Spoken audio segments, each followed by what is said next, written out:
And here I am for part 2 of the introduction thesis lesson for this week.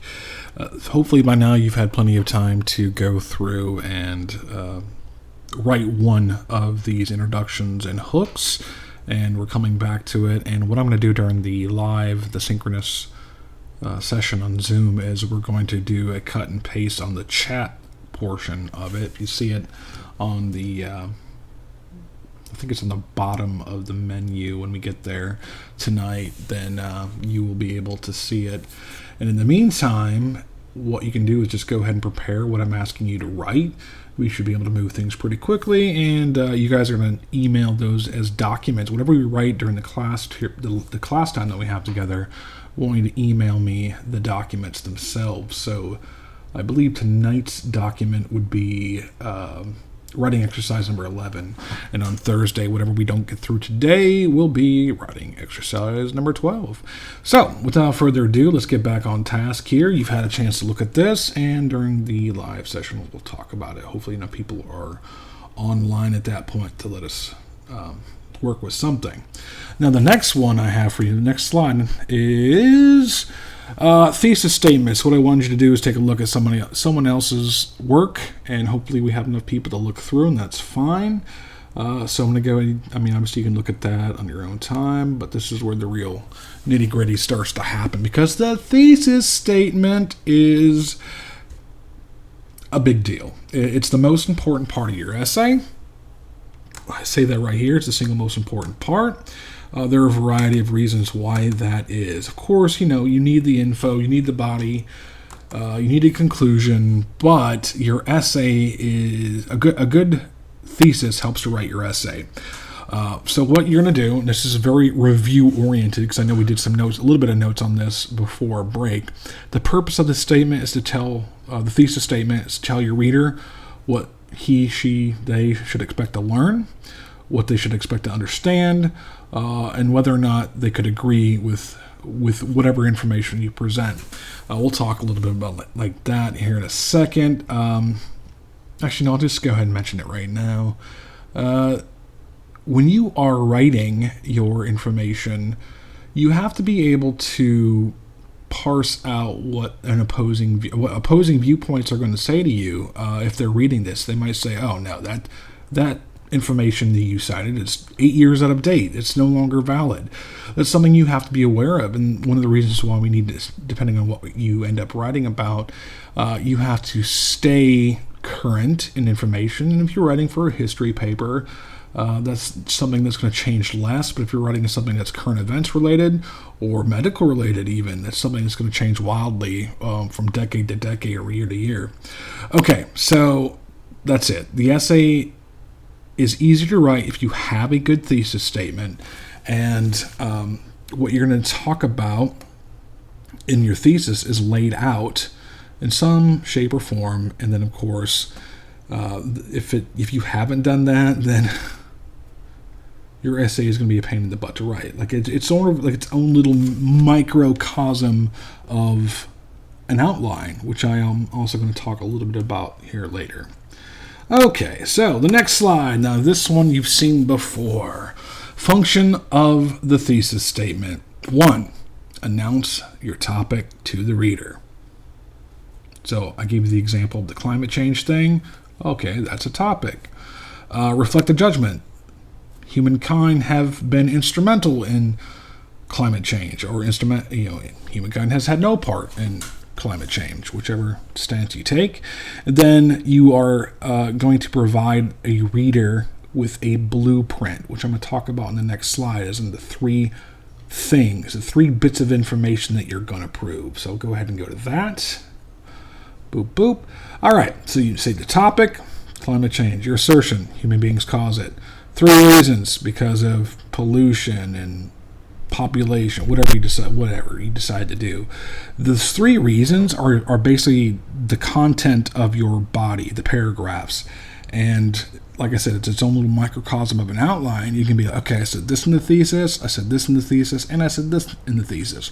Depending on the length that you were required to write, You can dedicate 1, 2, 3, whatever, how many paragraphs you need to fill out what you need to prove your point. Of course, that should be the most important part, but of course, a lot of professors will have their own length requirements, and that's something you have to consider as well.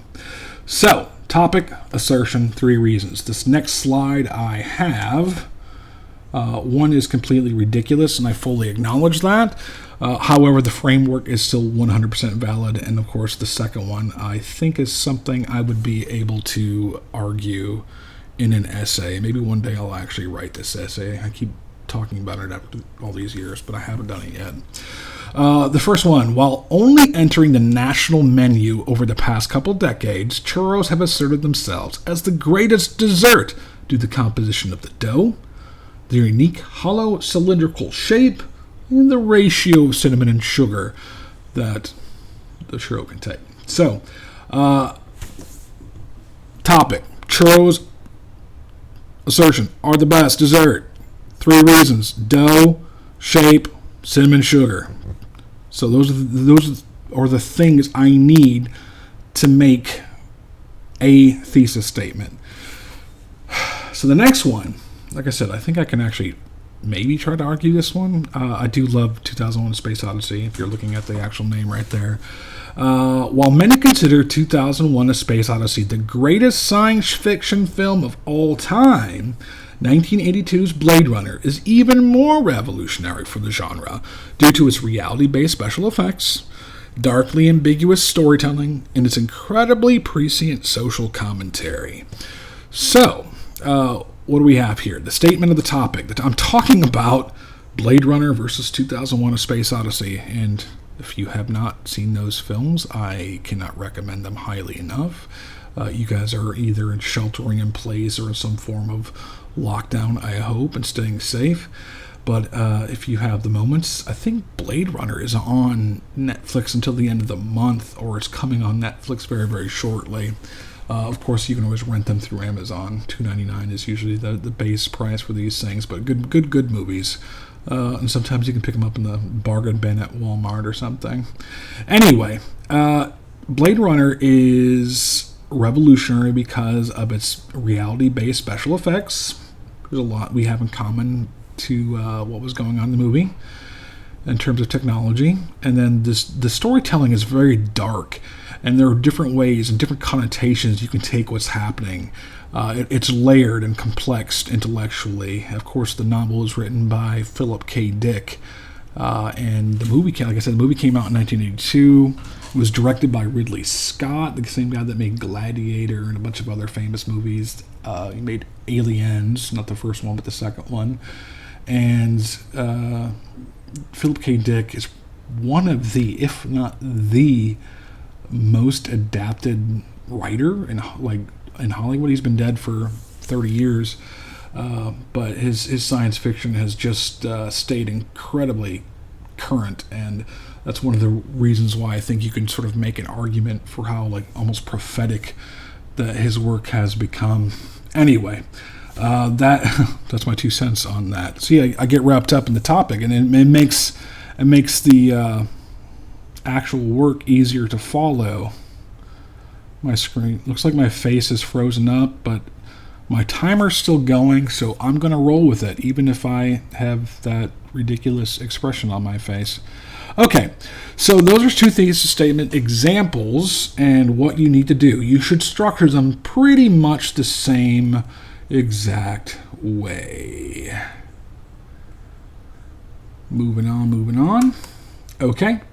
So the next thing is the thesis statement and how we're going to make those. And yes, I still have that look on my face. I have no idea why that's frozen, but as long as the audio is recording, we'll continue forward. Okay. Depending on your introduction that you chose to write regarding those that initial slide, the CRISPR or marijuana or golden age of television, depending on what you decide to write in your introduction, that we're going to work on a thesis statement. What I want you to do is write your thesis statement. Remember,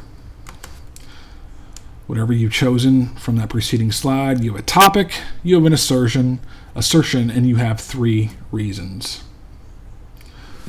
There you go. Take the moment to do that. I'm going to try to You can pause me, and I'm going to try to work around this one.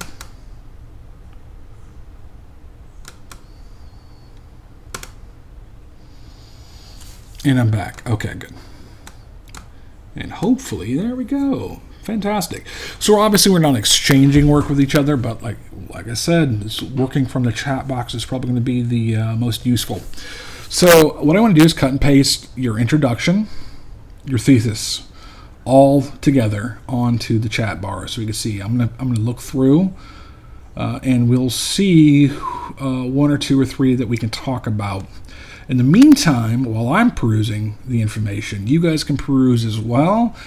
You need to read through, and I want you to see if the introduction, hook, and thesis they flow logically and effectively. And of course, is the thesis truly asserting something? Is this person taking a stand on whatever? And of course, does the thesis statement list those three magical things that are going to fill the body of the essay? Take a moment. Pause me now, whatever. I'm moving on. Okay, so this next bit has to do with outlining. I cannot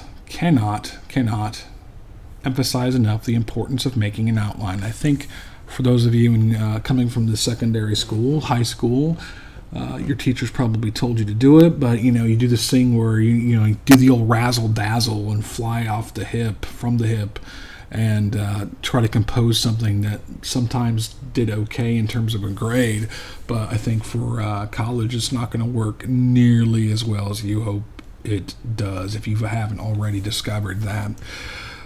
So outline. If you're going to write an essay, write the outline. And of course, that thesis statement is the best way, absolute best way to provide the bullets for your outline as well as the sub-bullets beyond that. It's going to give you each paragraph. What am I going to write? What am I going to write? Okay, next one. Doop. We're now to the end of the content I want to talk about through Thursday. Obviously, during the class time, we'll have a little bit more spread out time, but for sake of you getting this stuff finished up, what I want you to do is you're committed to your fake hypothetical rhetorical topic from that list of 5, and you have a thesis. What I want you to do is write an introduction. So like when I said on Thursday we have writing exercise number 12, this is going to be writing exercise number 12. What I want to do is write a theoretical outline, and we'll post it up, and you can send it to me, whatever.